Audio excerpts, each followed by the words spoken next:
Bismillah, Assalamualaikum warahmatullahi wabarakatuh. Alhamdulillahilladzi an'amana bi ni'matil Islam wal iman wa nusalli wa nusallim ala khairil anam sallallahu alaihi wasallam wa ala alihi wa sahbihi ajma'in. Alhamdulillah, anak-anakku sekalian, bagaimana kabar pagi ini? Semoga senantiasa sehat dan marilah kita banyak memuji dan bersyukur kepada Allah Subhanahu wa taala. Hari ini insyaallah kita akan melanjutkan pelajaran pada materi tentang memahami ketentuan jual beli. Materi ini tentu sangat penting karena dalam setiap hari kita selalu berinteraksi dengan yang namanya jual beli. Karena jual beli dalam Islam masuk pembahasan fikih dan fikih adalah bagian dari ibadah, maka penting bagi anak-anakku sekalian untuk mengetahui bagaimana fikih jual beli dalam Islam. Nah, sebelum kalian menonton video ini, jangan lupa sholat duha, berdoa kepada Allah agar diberikan ilmu yang bermanfaat, dan tolong ketika menonton video pembelajaran ini jangan dilangkahi, didengar, disimak dengan baik sampai selesai, dan kita di materi hari ini hanya menyimak pelajaran dan tidak ada tambahan tugas. Demikian pengantar untuk materi ini. Selamat menonton dan menyimak materi tentang jual beli. Ayo kita lihat. Assalamualaikum warahmatullahi wabarakatuh. Alhamdulillahirabbil alamin. Allahumma salli ala Muhammad wa ala ali Muhammad. Ananda sekalian, khususnya kelas 9 MTS, pada mata pelajaran fikih kali ini kita akan membahas tentang jual beli. Adapun yang akan kita sampaikan meliputi pengertian dan dalil jual beli, kemudian syarat dan rukun jual beli, macam-macam jual beli yang dilarang, jual beli yang sah tapi dilarang, pelaksanaan jual beli yang benar, dan khiyar. Yang pertama, pengertian jual beli. Jual beli dalam bahasa Arab disebut al-bai', yang berarti menukar. Sedangkan menurut istilah, jual beli adalah menukar barang dengan barang atau barang dengan uang antara penjual dengan pembeli dengan cara tertentu. Hukum dan dalil jual beli. Jual beli hukumnya mubah, boleh atau halal. Allah Subhanahu wa taala berfirman di dalam surah Al-Baqarah ayat 275, Bismillahirrahmanirrahim, wa ahallallahu al-bai' wa harrama riba. Dan Allah telah menghalalkan jual beli dan mengharamkan riba. Selanjutnya juga bisa kita lihat pada surah An-Nisa ayat 29. Bismillahirrahmanirrahim.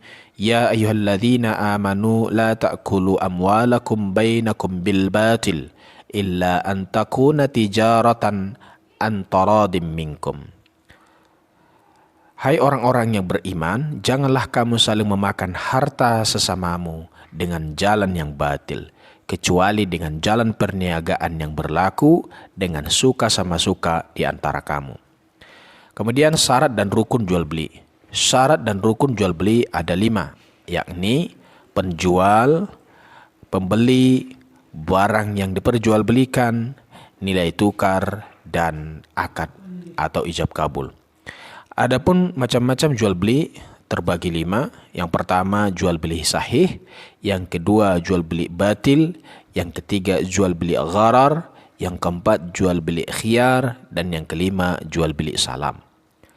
Jual beli sahih atau jual beli yang sah adalah jual beli yang memenuhi syarat dan rukun serta tidak ada yang membuatnya menjadi haram. Yang kedua jual beli batil. Jual beli batil adalah jual beli yang tidak memenuhi syarat dan rukun, kebalikan daripada jual beli sahih di atas. Kemudian yang ketiga, jual beli gharar. Gharar kan artinya samar atau tidak jelas. Jadi jual beli gharar adalah jual beli yang di dalamnya terdapat ketidakjelasan atau samar-samar. Yang keempat, jual beli khiyar. Jual beli khiyar. Khiyar artinya adalah memilih, yaitu jual beli yang memberikan kesempatan bagi penjual maupun pembeli untuk memilih apakah melanjutkan atau membatalkan jual beli tersebut. Dan yang terakhir adalah jual beli salam. Jual beli salam adalah jual beli yang prosesnya melalui pesanan. Kemudian jual beli yang dilarang. Jual beli yang dilarang yang pertama adalah jual beli yang mengandung najis atau haram serta menimbulkan mudarat. Jadi ini dilarang di dalam agama kita. Seperti anjing, babi, bangkai, narkoba, patung berhala, alat-alat perjudian, minuman keras, dan lain sebagainya. Sedangkan kotoran binatang meskipun dia najis, para ulama kita berbeda pendapat karena mereka melihat kemanfaatannya. Kemudian yang kedua, jual beli yang dilarang adalah jual beli yang sifatnya masih samar-samar atau belum jelas. Di antaranya menjual sesuatu yang tidak tampak. Kemudian menjual sesuatu yang belum jelas kualitas dan kuantitasnya. Yang ketiga, menjual barang yang baru saja dibeli orang lain namun belum diambil dari penjualnya. Yang keempat, jual beli najasi, yaitu menawar lebih tinggi padahal maksudnya bukan untuk membelinya. Yang kelima, menjual barang yang tidak ada pada penjual. Yang keenam, jual beli utang dengan utang. Selanjutnya, ada yang disebut dengan jual beli yang sah, tapi dilarang. Di antaranya, jual beli yang mengandung tipu muslihat. Kemudian jual beli barang hasil timbunan.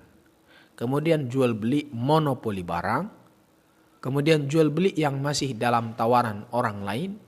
Yang kelima, jual beli yang dilakukan pada saat azan sholat Jumat dikumandangkan. Jual beli ini secara syarat dan rukun memang terpenuhi dan dia sah, tapi dilarang karena ada ketentuan yang ditentukan dalam agama kita sehingga tidak terjadi perselisihan dalam bermuamalah. Kemudian pelaksanaan jual beli yang benar yaitu melakukan jual beli yang benar menurut tuntunan agama, mulai dari hal yang terkecil maupun yang besar, mulai dari barang yang murah maupun barang yang mewah atau mahal. Jadi pelaksanaan jual beli yang benar ini sesuai dengan tuntunan agama kita di semua jual beli atau transaksi yang dilakukan. Bukan hanya yang besar saja tapi juga yang terkecil. Bukan hanya yang mewah atau yang mahal tapi juga yang kecil maupun yang murah. Selanjutnya khiyar. Khiyar artinya memilih. Memilih untuk melanjutkan atau membatalkan transaksi jual beli antara penjual dengan pembeli dengan alasan yang dibenarkan syariat. Adapun praktek khiyar terbagi 4 macam. Yang pertama khiyar majelis, yang kedua khiyar syarat, yang ketiga khiyar aibi, dan yang keempat khiyar ru'yah. Khiyar majelis bisa kita pahami dari kata-katanya majlis, yaitu tempat. Khiyar majelis yaitu hak memilih antara penjual dan pembeli untuk meneruskan atau membatalkan jual beli di saat keduanya maksudnya antara penjual dan pembeli belum meninggalkan tempat transaksi. Kemudian khiyar syarat. Khiyar syarat yaitu hak memilih antara penjual dan pembeli untuk meneruskan atau membatalkan jual beli pada saat terjadi akad tetapi pada waktu yang lain disepakati. Jadi antara penjual dan pembeli melakukan transaksi atau jual beli tapi pada waktu yang mereka sepakati. Yang ketiga khiyar aibi, yaitu praktik jual beli yang keabsahan akadnya dikaitkan dengan ada tidaknya cacat pada barang atau aib Nah, jadi makanya disebut khiyar aibi, yaitu keabsahan akadnya dikaitkan dengan ada atau tidaknya aib atau cacat pada barang yang diperjualbelikan. Kemudian yang keempat, khiyar ru'yah, yaitu transaksi jual beli telah dilakukan, namun barang masih belum terlihat, maka boleh melakukan khiyar atau boleh memilih setelah barangnya terlihat. Jadi transaksi atau jual beli itu bisa dilakukan setelah barangnya terlihat dengan jelas. Alhamdulillah, demikian materi kita hari ini tentang memahami fikih jual beli. Jangan lupa selalu diulang-ulang. Insya Allah di pertemuan yang akan datang kita akan evaluasi seperti biasa dengan menjawab soal-soal sesuai dengan materi yang sudah kita nonton bersama. Demikian anak-anakku sekalian, semoga Allah Subhanahu wa taala memberikan kita ilmu yang bermanfaat.